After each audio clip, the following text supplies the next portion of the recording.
welcome to the Real Estate Reserve Podcast. I'm Jason Bound from Hard Money Bankers. And next to me, Ian Horowitz from Equity Warehouse. What's up, Ian? What's up, man? It's been a while since we've done one of these live ones. It's too hard to get you down here. I know, as we move up the ranks as the number one podcast from, we've gone from Howard County to the state of Maryland to the East Coast to the whole United States to the whole world to now the whole universe.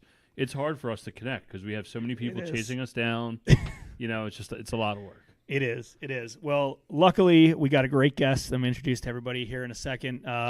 His name's Chris Kershisnik. He's probably been a friend of mine for 20 years, probably going 20 years. I was just about to say that. Yeah, so I've known Chris for about 20 years. Ian's known him for a few years. Yeah. Chris is a real estate agent. He's licensed in a few different states. So today we're hoping that we're going to talk about maybe some work-life balance. We'll talk about the local real estate markets because that's always a hot topic, especially where we're at right now with rising interest rates and low inventory. And our first repeat guest, I think. Really? First repeat guest? Legitimately, we've done some other group type stuff, and then we had the groups break down into singles. But I think this is the first one-on-one person that we've had come back for our second repeat. For our repeat. Man, I feel special. Yeah, man, absolutely. He's in the hot seat too. And we'll see where else this conversation goes. I know you recently changed brokerages. Yes. So we'll talk about that because I know that's an interesting story. Yeah. So, Chris, welcome to the show. Why don't you just maybe do a quick intro, a little bit about yourself? So before I do any of that, Jason and I started our careers together. Is that good? All right. We started our careers together. We are both in year 20. If you can believe it. In year 20, we started at Long and Foster and King Farm. I just got out of the Marine Corps, and he just graduated from college and came back from Colorado. And we were both 22 years old. True story. And we had no idea what we were doing. Now people know how old we sold some houses. It was pretty funny. So you were a broker and you were a mortgage broker? No, we were both real estate agents. Oh. We both worked at Long and Foster. We're both real estate agents. Chris had a week more experience than me. Yeah. We were both we both took the class together. The young kids was me and you and Ellie. Ellie hit. That's right. Yeah. That's right. And learned a lot. We were in King Farm, Long and Foster and King Farm. Yeah. Before we go anywhere, I got to ask, you went to traditional college.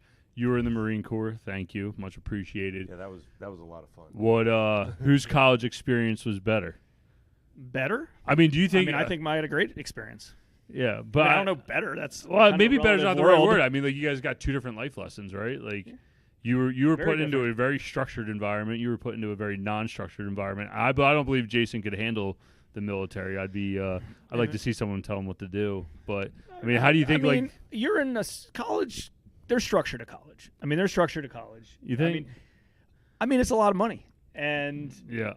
My freshman year of college, I got pulled out of college because I failed and I had to get back into college. So that was a quick life lesson. Yeah. Fair. It's a real curriculum to follow.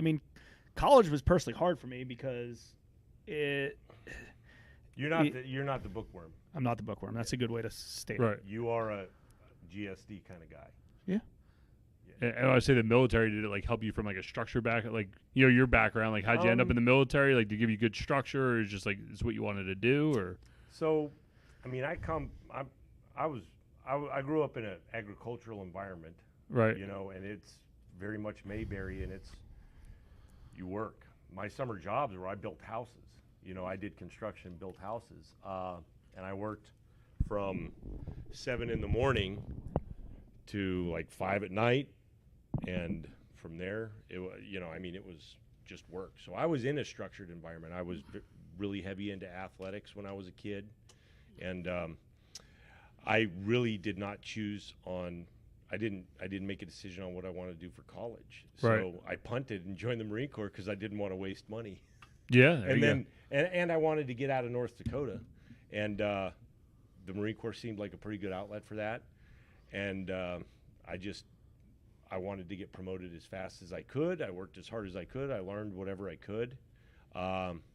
I networked well in the Marine Corps, got to know people, and there's very much I scratch your back, you scratch mine type of system. Right.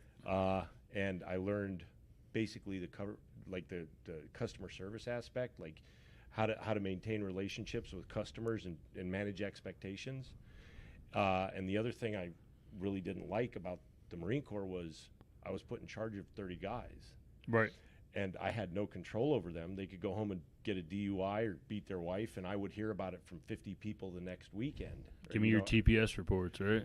Yes. and I was making I think my best year in the Marine Corps, I made $35,000. Right. And I was like, if I'm gonna give everything I have, I'm gonna set my ceiling. Right. And I got big into Robert Kiyosaki as I got done with the Marine Corps, and I said, I'm gonna get out of that quadrant, and I'm gonna do this. So right. Be a business owner. And I met my wife, and we moved. She's from Maryland, from Gaithersburg. I never lived on the East Coast, so we came out here, and my father-in-law said, you should sell houses. You should look into real estate, because he did real estate, all kinds of stuff, real estate. He said you'd probably be a good salesperson. And that just so happens it was 2003 when you did not have to be a very good salesman to be a realtor. And I think I think my first year I made $90,000. So I tripled my income, and I didn't know what I was doing. And you're 24 at the time, or 23 at the time. So we just had our first kid, and everything was wonderful. And you meet all these new people, and it was a blast. Well, and for about 4 years, and then reality kind of ran you over like a Mack truck. Yeah, but that reality was important. I think that reality of what happened is going to happen to a lot of people coming soon. You can already see it. Yeah. Because you got through that, right? You already know what the end looks like. And there was a lot of people that we know that made a ton of money selling real estate, financing real estate, just being involved in real estate between those years until 07, 08, and they're gone. And most of them, a lot of them never came back because of that. But the ones that survived just, it catapulted them, to that next level. Yeah. Just seeing that. And I feel like someone asked me, I was on a podcast yesterday, and someone asked me, well, how did you weather the 2007, 2008 storm? And I was like, not that I was new then, but I still kind of was new, right? I was still kind of naive to what was going on. Even though we made some money back then, it wasn't like we made all this money and just started blowing money. We were responsible humans, right? Yeah. And we were forced to. And because of that, I wasn't really impacted too much on that. We had to pivot, we had to change. Yep. You had to do stuff, but it wasn't like, hey, I went from making $1 million a year to being homeless the next year, like that, or the next day, that never happened. And we were at the stage of our life. I think we were fortunate. You're in your early 20s. You don't have a huge mortgage. You don't have, these commitments aren't exactly insurmountable. And you had to pivot. That's right. You had to go into your toolbox and make some new tools and figure out how to adapt and make it work. Well, we weren't assholes with the money, and we weren't then, we're not now, and that's the problem. A lot of people think that that's reality. It's like the market's great, it's going to keep going up, keep going up, and they're like, cool. Well, now I can afford that. They upgrade their house, they upgrade their car, they upgrade their second car, they upgrade their lifestyle, vacations. And and we joke about this all the time. Imagine if you had to cut whatever, even $2,000 out of your budget. Right, that's not easy, right? After you're used to living that lifestyle, now some of these guys that were used to living on $5,000 a month, now they're probably living on whatever $25,000 a month, and they have nothing they could cut. If you look at some of their household budgets, we could cut them as an outsider looking in, but they're so used to that it's I got to go file bankruptcy to get out of this because there's no other way. Yeah, or they're just saying it's too hard. They liked the lifestyle because you only had to do this much work to get this, and then you can still get this, but it takes a lot more work. Right. Or if you want to put the same amount of work in, well, then be okay. Stay within your means. Yeah. And be realistic and be content with that. But the landscape changes. The landscape always changes. Yep. Right. Well, and it's changing right now, and you're witnessing a lot of people having issues not only from the buyer side, from the realtor side, from the investment side. You see all these people starting to struggle, and you're like, yo, dude, what are you doing? And it's like the opportunity is now. As people are exiting, the opportunity is now. We got great runway, and I think something. I think we talked about my background from the fire department. is like you just talked about it. You're like, I only had to do this to get this much, and then when things change, I had to do this much and only had to do this. I could get the same amount. How much of that from like the Marine Corps or like structured, like humble beginning lifestyle of like going out and killing? Because I always said, in the fire department, we couldn't leave the fire scene until it was done. I was dumb enough to get up every day and do the same thing over and over again, and I would not quit until it was finished. Like, where do you think like that like work ethic comes from inside of you? Is it early on? Is it through your military or just the way? I mean, just my parents. Yeah. My parents are blue collar folks. Like my dad, I would say probably outworks me now. Yeah. He retired from the oil field, and they run a ranch, and he runs the ranch part time, but that guy still goes out, and he's got no problem cracking the whip. Yeah, he'll go manually work and just methodically and just work throughout the day. It's just the mindset. You get it done. You've got to get it done, and you define what you want to do. Yeah, make it work. Well, Jason and I talk a lot about it. We talk almost every day. It's kind of how this podcast started. Is like, let's talk about our thoughts, but it's like, it's not that we're talking about other people. You're like, dude, just do just a little bit more. If you just do a little bit more work, you'd be golden, dude. And they don't do the work. And this will dovetail, like this almost perfectly dovetails into the work-life balance you want to talk about. There's no such thing as balance. Like, you can sort of get balance, but you're going to, like, something is going to rock your boat no matter what. You have to clearly define your priorities and what is important to you, your priorities.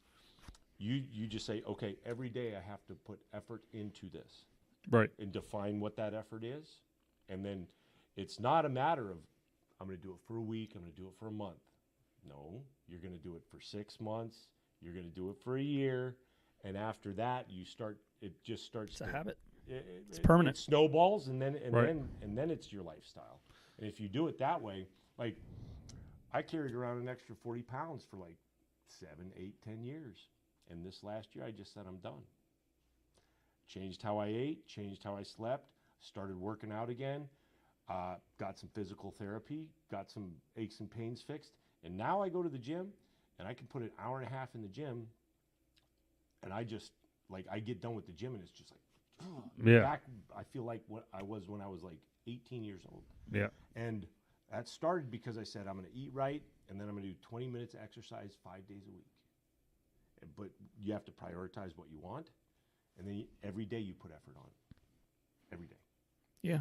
Dude, that's so powerful because, again, like people just don't, whether it's business, personal life, whatever it is, personal excellence or just being successful, whether it's a W-2 or you're self-employed, nobody wants to do the work. Like, okay, you can still be like a bum and have a W-2 job, or you can be uber successful inside your W-2 job, right? Like, and most people aren't willing to go and do it. And like you said, everybody's got shit. Like even the guy that you think's got it all figured out, and then like you're like, that dude's got the same problems I do, And that's why I like going to mastermind events. It's like I put these guys on a pedestal, and then I get there with them, and they're like, that guy's got the same damn problem I do. I'm glad you're human, So yeah, they just deal with it differently. Right. I mean, they just expect it, and the more money you have, the more success you have, the more your problems are good. Yeah. Well, I mean, if you had problems at, whatever, $5,000 a month, you're going to have problems at $50,000 a month. Money's not going to change that. Obviously, it's a resource and it gives you means to fix that. But I always, this goes back to what we were talking about earlier. I mean, I get real scared sometimes for a lot of these folks that have made a lot of money over the last few years that haven't learned the lessons. They don't have the business acumen because I can say this because I know all of us here that like no one's gone like, because if you go up here, you're going right back down. You might go back up, but you might not go back. And I don't want to play that game. That's a roller coaster. I don't like roller coasters. I like slow and steady. Slow and steady wins the race. Right. Yep. And that is because guess what? If you're slow and steady and you really build like a big snowball, and someone takes a big hit out of that snowball, or it hits a rock, or it hits a big branch, some comes off. That's okay.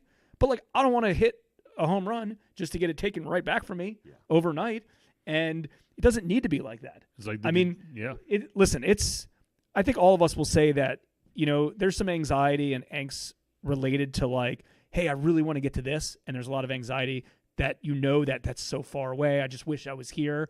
Well, if you were just there, if you accomplished that, something overnight, and you didn't put in the heavy lifting, you didn't get any of the principles from that. You didn't get the core.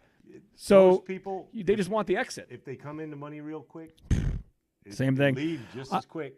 I've been reading a lot of, like, Ian and I both read the book, The Psychology of Money, which I highly recommend if you never read that, last year. And I've been reading a lot of books on just, related to psychology and how people think, related to money and things like that. And it's interesting, and I see it, and it makes a lot of sense. But because we're all front lines of real estate, that's where I get scared the most with some of these investors. And we can talk about here in a second your thoughts on the local market, because I know so many investors that, in the last 5 years, they made a lot of money. And it's like, I hope you're saving. And I don't think you are, because I see your lifestyles. Investing. Right. When we were in the heyday in King Farm, yep. Not to date everything, but when we were in the heyday in King Farm, I think I know what you're gonna say. I remember like the company events, like the office events we'd have at Ty Farm, like those are like big money events. Yep. And there was people drinking a lot. We were all having a good time. Things were great. And I distinctly remember sitting there like, interest-only loans like this and stated income. It's like, it's almost like we're drinking cheap alcohol and there's a hangover coming. Right. Yep. Yep. and you like I just something in the back of my head back then, even as young and as inexperienced as I was, like I knew it was like, we're gonna pay for this. We're gonna pay for this. Yeah. And I don't necessarily look at this last increase that we've seen. I don't look at it that way. Yeah. I don't. Yeah. Let's talk about that a little bit. Yeah. About your thoughts on where the market is and why you think it's different. So, supply and demand, right? Supply and demand. If there's a lot of homes for sale, there's not a lot of buyers buying the homes. The sellers are going to have to compete, drop their price, and then the buyers will buy the homes, right? We don't have a supply problem here. We don't have an abundance of supply. We're not going to have an abundance of supply. And money, despite the mortgage rate increases, 5% on a mortgage, and I'm not talking hard money and investor side. That's a different beast, and you guys talk about that. But like for your average consumer who just wants a mortgage, 5% is historically amazing. It's not what we had, but it's historically a good loan. Sure. Okay. But you have a lot of those buyers that are looking for places to buy because they don't want to rent, because it costs more to rent here than it does to buy. But sellers are not putting their house on the market because there's a significant portion of sellers that they're locked in on a 30-year fix from 2 to 3.5%. Mm-hmm. It's cheap as hell. It's going to take a lot for those guys to sell that house. Right. So we're not going to see. I don't think we're going to see inventory for a long time. I think the market's going to be okay for quite some time, and we're not going to see like the last one. Everybody just walked away from their mortgages because it's like, wow, my mortgage went from $2,000 to $4,000. Yeah. I don't have equity in this home. Screw this, and Right. they walked away. So the banks put all their properties on the market, and that caused prices to go down. Yeah, like legit. You're right, because they don't do 2-year arms, 1-year arms, 5-year arms. Everybody had that in the subprime. I don't know if you knew this or not. The subprime borrowers, they had this thing called a 228. That was a 24-month loan, and the rates just skyrocketed. When we were selling, we closed. Was there any 30-year fix when you sold back then? I don't know, probably not. There probably was. You guys, it was the path of least resistance. Yeah. Why would you even waste your time trying to go through it? No, it was stated income, Right. interest-only arms. And stated income compared to full doc was like 0.25% higher. Right. So it was like, screw this. I'm not showing. I'm self-employed. I'm not showing all my income. Right. Yeah. Yeah. I bought I was 27. I bought a $625,000 house, stated income. Crazy, man. That was 2007. I settled on that. We had our third kid. And boom. I mean, didn't have to show any documentation. Now you get a mortgage. They want to see your tax returns. They got to see your profit and loss, 2 years tax returns. They need your bank statements. Your kids' information. What underwear you wore last night. And buyers are locked into a 30-year fix. Yeah, yeah, exactly. And that is the big thing, what you're saying. Well, obviously the first part, which I think a lot of people understand, is it's not easy to get a mortgage right now. It's fair, let's call it. Like, it's not all that easy to get a mortgage. Back then it was really easy. But more importantly, like you said, people's payments aren't changing. The reason everyone had to walk away from their houses is because their payments went up significantly. Well, you have to prove that you can pay this loan back, which we didn't do then. Yep. And then most people are putting 10, 20% down or more. Yeah. So they have skin in the game. The only pressure we got now, I would say, and I don't think it's much. I think what you're talking about is nationwide. You're in a smaller market. You're in the panhandle of West Virginia, right? Is that where you sell, or no? 40% of my business is Maryland, 40% is West Virginia, and 20% is like Virginia, D.C. Okay, yeah. So I'm all over. I'm from like Hagerstown to Columbia, down to Front Royal to. Oh, you get it in. Yeah, I'm all over, dude. Wow, yeah, good for you. But either way, I think like what you're talking about from the supply and demand side of things is true probably nationwide. I don't think it matters if you're in middle America, if you're in the top MSA in the country. I believe you're right on a lot of this. I think the one outside pressure that none of us are discussing, and I'm not trying to make this political, is that there's a ton of inflation going on. And I think that's the outside pressure that's going to slow people down from either buying or being able to afford, not the interest rates, people need a place to live. I tend to agree with you there. I tend to agree that rents are out of control, but they're trying to keep up with the market. Yeah.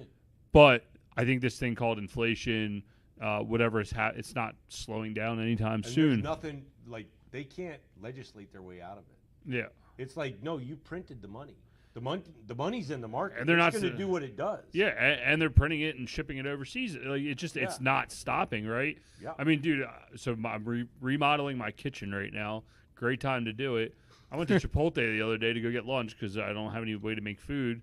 Dude, it was like $13 for like what I paid like $8 just a few months ago. Well, I told you the Five Guys story, right? Yeah, you did. But go ahead. When I was with my son and we went and they opened up a new Five Guys in Ellicott City. I walk in there, I'm looking, and cheeseburger, regular French fry, regular chocolate milkshake. Guess what the price was? $15. $25. Have it on my phone. I can show it. Nobody believes me. Yeah, that's insane, dude. It was like, whatever, $12 for the cheeseburger at $5. It was $25 for a kid to have. I mean, whatever, as an adult meal, but it was $25 freaking dollars. Yeah. Wow. Like, so I was like, I'm not getting anything. Yeah. Is there gonna be any scraps here, guy? No, straight up, I was like, I'm not ordering anything because I'm not spending $50 for the two of us to eat at Five Guys. To eat it, and that's no slight to Five Guys. Agreed. Yeah, Five Guys is legit. Yeah, agreed. Yeah, that's right. How you gain that extra 40 pounds, huh? Yeah. I still eat. Every restaurant's the same like that. Every restaurant went up a lot. It's not just them. It's Chipotle. It's $13. Yeah. And I mean that's just what it is. I mean it's down to a McDonald's freaking Happy Meal. Like it's everything. And all that dollar menu stuff. There's no dollar menu. Yeah. Well, but I mean it's still affordable. Like it's cheap. We had a joke. Crap of the crap, though. Yeah, we had a joke the other day that there's no want to get away flights anymore. The want to get away on Southwest is $250, not $49. Travel everything, dude. And then it's like the supply. And who wants to because everything's so late. Right. Like when my parents come out to visit, we almost always bet on delays or an overnight stay because they either fly into Denver and over, or they fly to Minneapolis to Baltimore, and that connecting flight. Something's always late. Something's always jacked. Oh, yeah. The airline industry. I mean, it's everything. Yeah. It's every industry. I'd rather take a road trip across the country than fly. How long is that drive? To North Dakota? Yeah, it's probably 30 hours. Yeah, 37 hours, huh?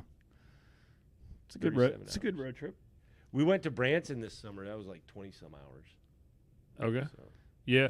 No, I mean, dude, this country's big when you start looking at it because there's a few times I've been like, I'm just going to drive to Louisiana down to one of our storage properties. And I was like, 18 hours, F that. I can be there in like 2 hours on a flight, Yeah.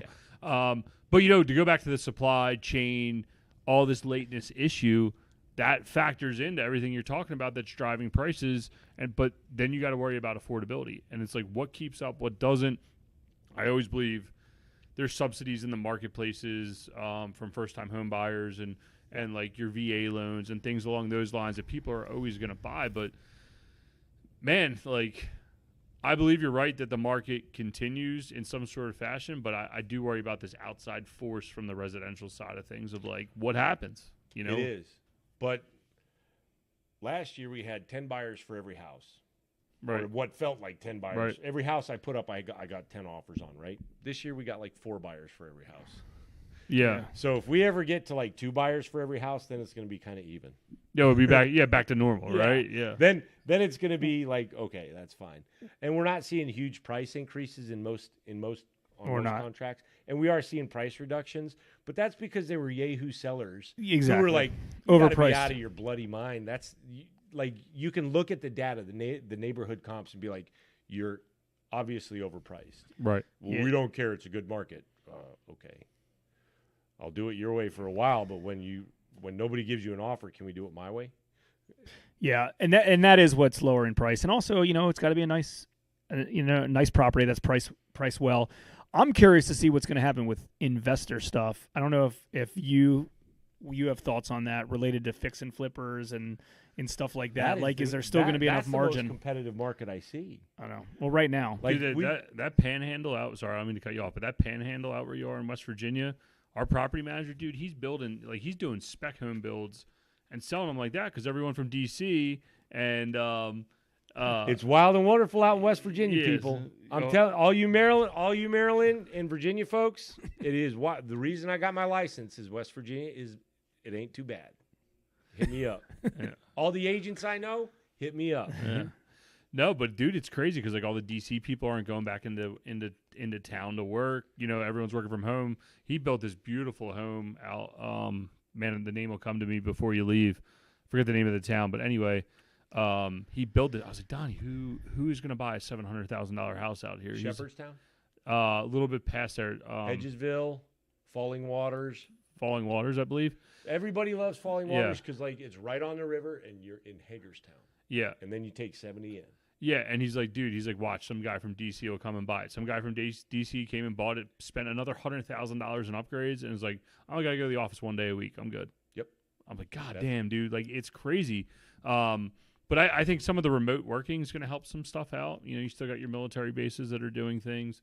I forgot what I was derailing you on. I know we were talking about something else, so I apologize. But not everybody's as tied to geographic locations anymore. Right. They can telework a lot of the time. Right. So that's freaking awesome. Like I have guys who worked at the census. They don't have to go in anymore. So they moved. I sold them a place in Ranson 3 years ago. They just had their first kid. They moved even farther out because they're like, I don't have to go to work. Right. Yeah. It's a no-brainer. I mean, I think that's going to help prop the market up a little bit. I think some of that people moving around to get where they want to get. But then the other question is, like, where do we stand on foreclosures, And the fix it and flip stuff. Oh, that's what it was, fix and flip stuff. Yeah, he was fixing and flipping stuff, right? Well, you get some buyers in the lower price ranges, like 100 to 200, 250 range. Right. And almost everything there is gone in a weekend. Almost everything, and it's always bought by investors who either paying cash or putting 50% down or something crazy. Your first time buyers in that entry level price point, they have no chance.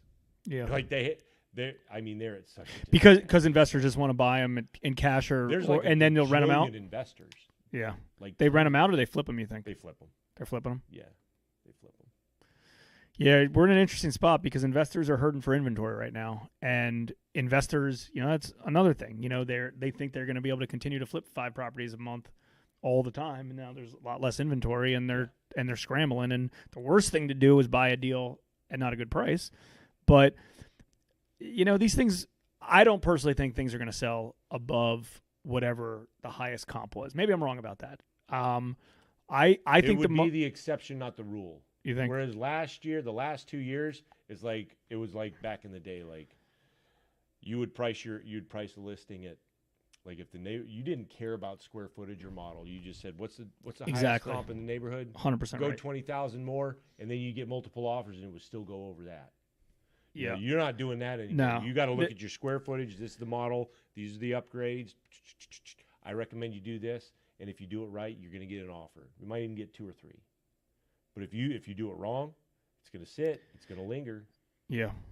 But even though there's still so much uncertainty, even though we all know that there's no inventory, like how many houses in your particular neighborhood or your whatever few block radius are there on the market? None, right? Or very, very rare, maybe one. But like, I still feel like there's just uncertainty. Like, even though it's like, hey, like I know that this house will sell for this because there's no other inventory. That nobody else, someone's going to buy it, but we're in a weird spot right now. And it's a transition. But it's, market cycles in general, like they're all different. They're coming, but they're all different. And like this feels way different than it did in 08. It's not even comparable. I know, but it's but the last few years feel comparable. And that's where it gets funky. Like, dude, the run up, right? You're saying the run up to it. The run up was very similar. But it's just kind of like, and I don't want to be like that naive guy that says, "Oh, well, we live in the DC area, we live in the Mid-Atlantic region, like we'll never get hit. Like we've got job stability, we got this. There's no inventory, the market's never going to collapse." Like it feels like it's never going to, but like, is that just emotions feeling that way? Because it didn't feel like it was going to in 08 and 07, and it hit. It went down 40%. Yeah, overnight. Even then, like what I said, like. I distinctly remember sitting at Thai Farm and King Farm. There was a company event, or what was the steakhouse? Wait, what's Thai? You remember when we were? Oh, yeah. There was I know what you're talking about. Those two restaurants. Yep. And we'd always have company stuff there. And like I'm just sitting there like, we're drinking cheap alcohol, or there's a hangover coming. I knew it was coming. Yeah. Because like, what happens in 2 years when these arms reset and values don't go up? But we don't feel that now. But what we do feel now is like, hey, this house sold for $100,000 more in the last 2 years. Inflation's going to factor into this one way or another, right? And that's probably most likely what we're going to see. But I don't think we're going to see a crap ton of inventory because people are not like. People aren't letting go of their. People are not going to walk away from their home that they have $150,000 in equity in, and almost everybody has $100-some thousand in equity if you've owned a home in the last 2 years. 100%. It's intrinsically different, right? And I would compare it to in 08, there was this huge balloon and it was blowing up, and then it just popped, right? Like within a few week cycle, It went from a seller's market to a buyer's market on a dime. Right. So someone popped the balloon. Now you got outside pressure from inflation and everything else going on in the world, just squeezing this balloon and slowly letting the air out. Whereas I feel like Jason's saying the run-ups were same. I'm waiting for this pin to pop this balloon, and it hasn't happened. And it's probably more scary this way because you're like, dude, just get it the fuck over with. You know what I mean? Well, also like there's a lot of uncertainty. Like you don't know. Like. Yeah. 2 years ago or 2.5 years ago, the day that like everything shut down with COVID, and we're like, what the hell's going to happen, right? And then that was fun. That was wacky. And then interest rates skyrocketed very, very quickly. Again, they're still at all-time lows. Don't get me wrong. Like I agree with all of that, but like what's going to happen there? And stuff has slowed down. There a lot of institutional back capital and big home buying companies have stopped. It's just, curious to see what happens. But the good part is we all have, and hopefully everybody watching or listening to this, they put the right business practices in place and the infrastructure in place that who cares if it does? Yeah. What does it matter? Right,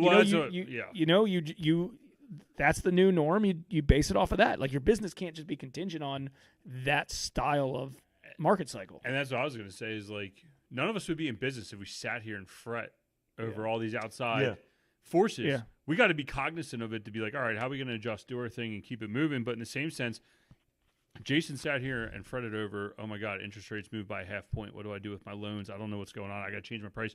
You wouldn't be in business. You would not have that much capital deployed. If I sweated over, oh, dude, there's no supply. People aren't moving. I don't know if people are going to rent storage. I would never buy another storage property, right? Same thing for you. Like none of us would be in business. And I think that's a good point to be like, you know what? You need to be aware of what's going on, but don't let it affect your life. Yeah. Like you got to keep moving and doing the right thing and move towards your goal. Yeah. You've heard of a statement called control the controllables. Right. That's out of our control. Right. When I talk to sellers when you're listing the house, there's 3 things you can control. How the property looks, how the property is priced, and how the property is marketed. Everything else, the rates, this, that, it's all out of your control. You have to respond to any of those exterior factors by the 3 things. So For you, you got your things you can respond, you do. For me, I got to market. I got to market myself to get customers, and then I got to market properties to get them to move. And if Right. I don't market properties to get them to move, I'm not going to have customers. So what are we going to do? Well, I'm going to do a bunch of virtual tours, video, all that stuff. We're going to get spun up on all that. I'm going to learn how to do the TikToks and the social medias and stuff, and then we're going to move property that way.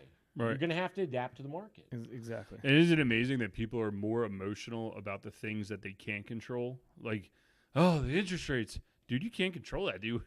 All right. What are you going to do? Yeah. You can't control how many people show up to your... Oh, you can kind of control how many people show up. But in the end, they're more emotional about things that they can't control rather than be like, you know what?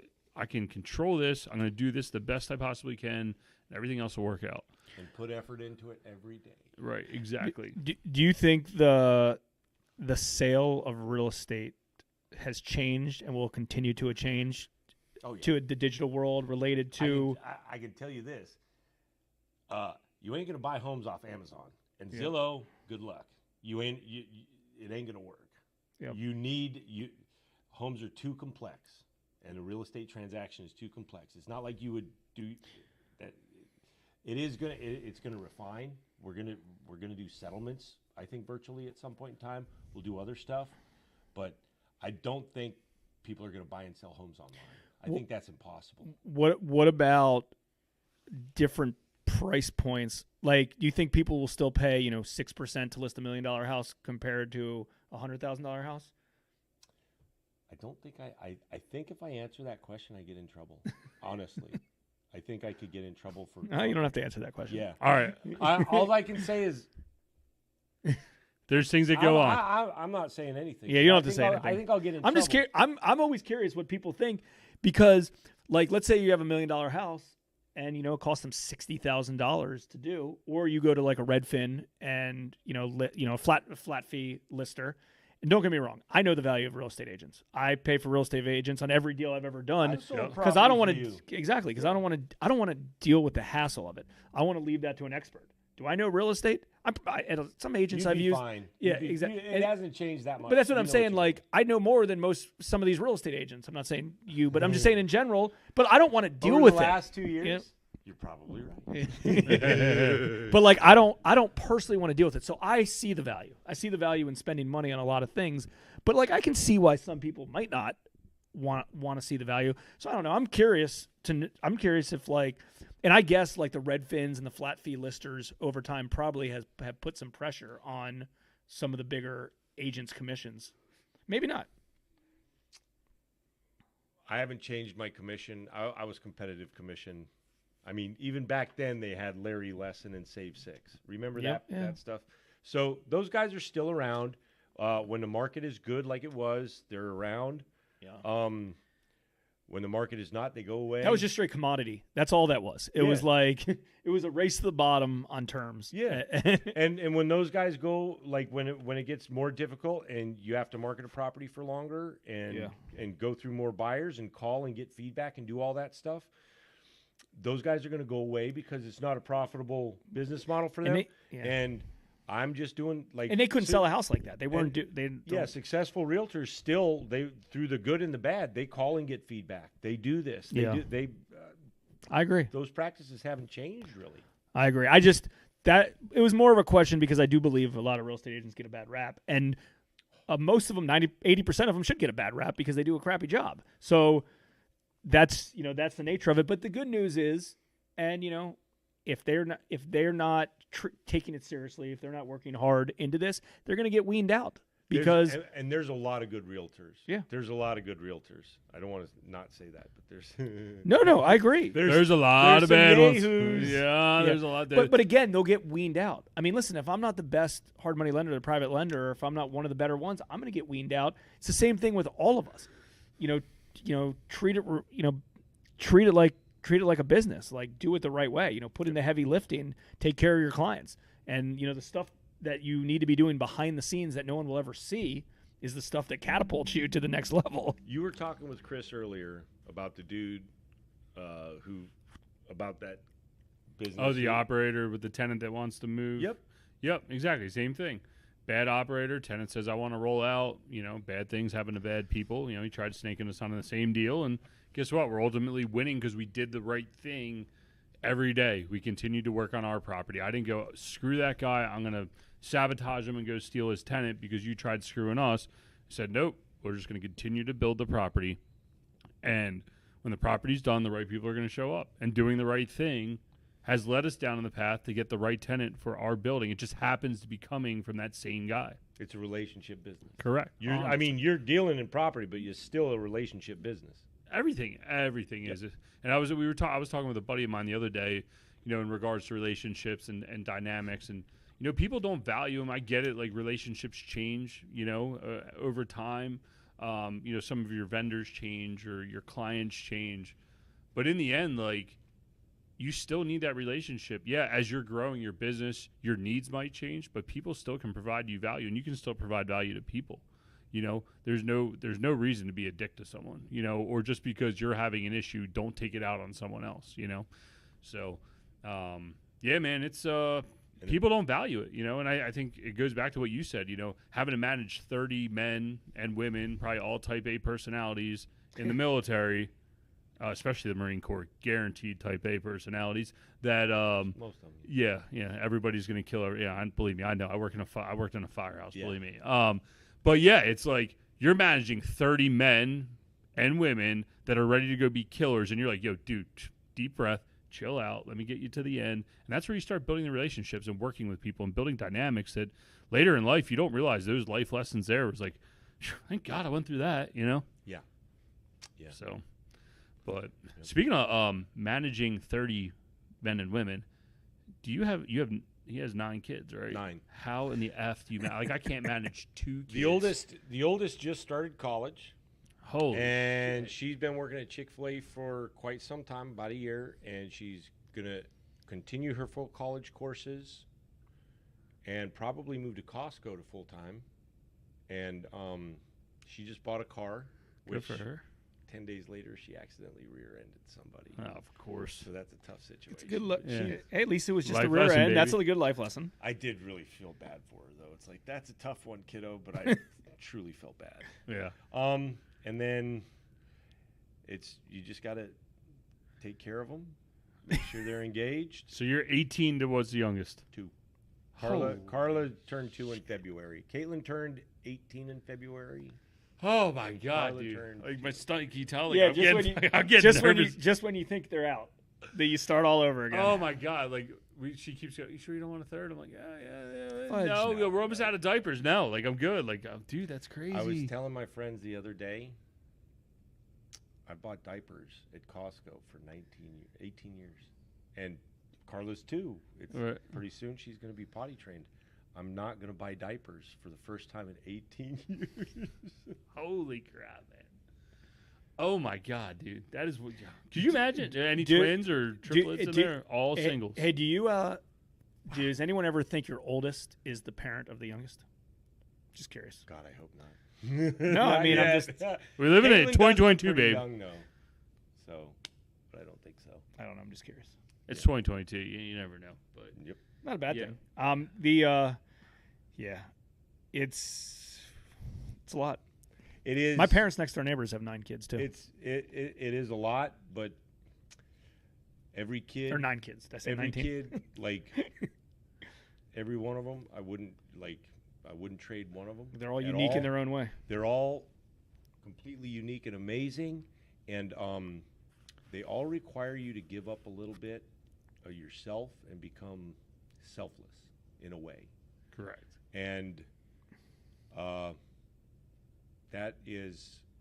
think that's a character trait that we don't have in the world today. It's not about you. It's selfless. And Gary Vee and stuff, acts of service and stuff. Are you providing Right. value to people and stuff? Well, when you have 9 kids, those acts of service come naturally to them. Right. And like the older kids, they could. I mean, I would probably argue they're more capable than most parents today. Probably. Yeah. Yeah. You probably gave them a I- ton of responsibility at an early age, or they felt the need to jump in. I mean, they're still kids, and I get on. I'm almost a disciplinarian to a fault. right. I can see that. I can see that. What do like, you mean? No. I'm saying the older kids take care of the younger kids at a necessity. Well, some and- say like, they jump in and they're like, all right, let me help mom and dad because I know there's so much going on around the house, and I do They want got to it. I want to eat dinner tonight, so mom's got to cook or dad's got to cook. I'll go play with my brother, right, or sister, or whatever. Yeah, you need to. Like, there's no other unless it's done the right way from the beginning. Yeah, I just hate when the kids Step start up, team- Ian. You got seven No, more to dude, go, no. baby. Well, you know what was really awesome is when Nick and Caleb, like Caleb's been wrestling for 6 years now, and we had Caleb wrestle for 1 year. He's 16 now, and he wrestled by himself for 1 year, and then the next year we got Nick involved, and Nick is 5 years younger than Caleb, I think, something like that, maybe 6. Don't ask me to do the math on this right here, but Do you know all their birthdays? yeah. Off the top of your head? Yep. You don't have to tell them. I'm just curious. Then it'll be a 3-hour episode. Yeah. But Caleb would work with Nick those first 2 years and teach Nick so well those first 2 years, just the wrestling stuff, to watch that happen. That was really cool, you know. And then recently my 2 daughters have gotten into wrestling in the last 2 years. And to see their younger brothers help them and to see Caleb help them is really it's cool. Yeah. So there is that dynamic, but there's also the dynamic of, like, you guys, if you say one more crossword to one another, I swear to God, I swear to God. Yeah. And there's a lot of that too. But Oh yeah, dude. When my two of them start teaming up against us, I'm like, are we really going to war? Like me versus you two? All right, like. And I'm sure you got group dynamics to deal with and everything else with inside the 9 of like these two, like, and then this one's mad at this one. Like, and it's just great. But, that probably your relationships and everything else, it's like, it's probably good that you're a really good relationship guy because you probably couldn't manage 9 kids if you weren't that good of a relationship guy, right? yeah. Like, Well, I'm not the best at relationships, but yeah. I try.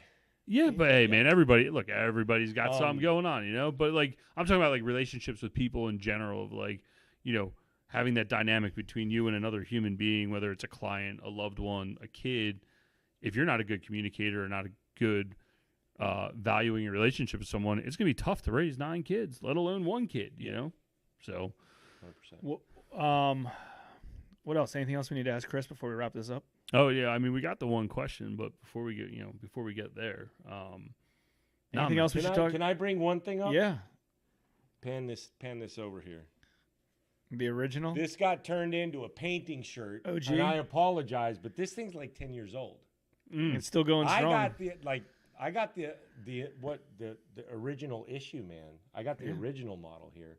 OG baby. It's still Those in were good shape. Those were good quality shirts back These then. are great shirts. Our quality went. This is that new quality T-shirt, that new T-shirt fabric that's nice and soft. It was like the first one I ever got. That's why I still have it. So I'm glad you enjoyed thanks, it. man. Got There 2 you more go, for you coming around. All right, so let's end with this. Do you have a recent book that you've read, or maybe a podcast that you listened to, an episode that you really enjoy? We like to ask a lot of our guests that. I don't know if you do any reading or podcast. Jocko. Yeah. are you deep in the Jocko, huh? Jocko and Goggins, and I know that's very, Jocko and Goggins are good, but I've also gotten into relationship stuff. Like you need to. The one thing I'm reading now is The Self-Governing Child by Nicolene Peck. So Okay. that's the first for this show. Yeah. No, I mean, I like it. I might go look at it. If I would highly recommend it if you're a parent. Yeah. Yeah. Say it one more time. The Self-Governing Child. It's Nicolene Peck. Nicolene Peck. She's got a YouTube channel, Nicolene Peck. Okay. She's good. Okay. How can everybody find you? I know you got a new TikTok channel that you're promoting. Yeah. So you can mock me on TikTok. I do my best, but I'm providing content. That's what matters. I kind of don't know what to do with my hands and stuff like that, but I figure it out, and I'm providing decent content, I think. I'm posting to YouTube, I'm posting on TikTok, and I'm doing Instagram Reels, 3 times a week, and we're going to get ready to do a podcast with my buddy Jeff Safright down in Virginia. And but Instagram is the Krashiznick. I guess you're going to have to put that up. Post.